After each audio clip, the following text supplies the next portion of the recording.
Bienvenidos mis queridos amigos una vez más al Café Espiritual. Segunda parte de este video en la cual estamos meditando el fragmento del libro que corresponde al reino de Dios está cerca.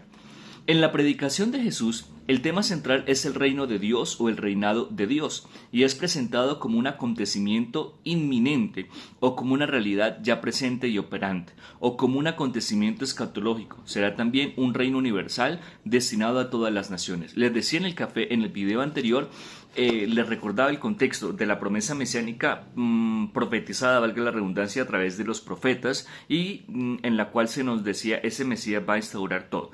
En la mentalidad de la predicación de nuestro Señor, el reino de Dios precisamente es manifestar el actuar de Dios que nos ama, un Dios que es misericordia, un Dios que no es lejano, un Dios que se hace cercano, un Dios que está presente, o mejor, un Dios que está para el pueblo, que eso precisamente es lo que quiso mostrarnos el Señor Jesús a través de su predicación, cuando se hacía cercano, cuando se hacía uno con nosotros, cuando utilicemos una expresión que no es bíblica, una palabra que no es bíblica, pero una palabra que creo yo que se adapta mucho a la personalidad de nuestro Señor, cuando fue empático con sus semejantes, con nosotros. La esencia del mensaje de Jesús consiste en que Dios quiere reinar en su pueblo y en el mundo entero, pero Él no impone por la fuerza su reinado, sino que lo ofrece como un don. A ustedes se les ha dado a conocer el misterio del reino de los cielos. Mateo 3:11. El reinado de Dios es un regalo del Padre, a través de Jesús en el poder del Espíritu Santo. Si por el Espíritu expulso yo los demonios, es que ha llegado a ustedes el reino de Dios. El hombre es libre para recibir ese reinado de Dios con gratitud y como gracia, o para rechazarlo.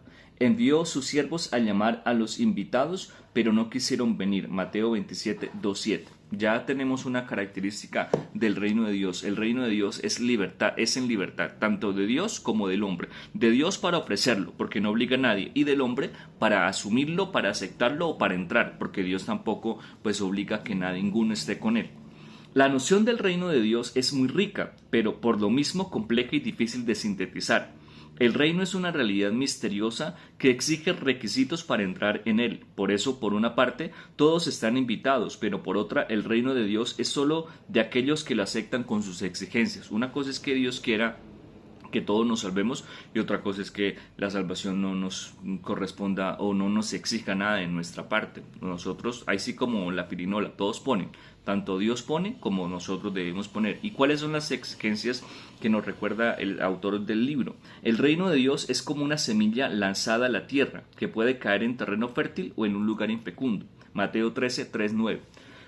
La semilla está puesta, pero falta mirar qué clase de terreno somos nosotros. Es como un grano pequeño de mostaza, pero que se puede convertir en un gran arbusto. Está en nosotros si lo dejamos fecundar o no. Marcos 4:30-32. Es como un tesoro escondido o una perla de gran valor. Mateo 13:44-46. Está en nosotros si le damos ese valor y si somos merecedores de encontrarlo. Es como un banquete de bodas al que se es invitado. Mateo 22:1-10. Está en nosotros también si lo aceptamos o lo despreciamos. Es como recibir talentos que deben ser trabajados para que produzcan frutos. Mateo 25:14-30. Está en nosotros también si recibimos los frutos y los talentos y los ponemos a trabajar o los escondemos. Es un reino escatológico en el que Jesús será el juez universal. Mateo 25:31-46. Está en nosotros ser ovejas o ser cabras. Para entrar y perseverar en el reino de Dios hay que hacer la voluntad del Padre. Hay que ser sencillo y humilde. Hay que ser valiente y esforzado. Hay que sentirse pobre de espíritu, hay que ser misericordioso y compasivo. Hay que trabajar, y termino con eso. Esforcémonos diariamente, mis queridos amigos, por trabajar para entrar en ese reino de Dios. Un feliz y santo día para todos.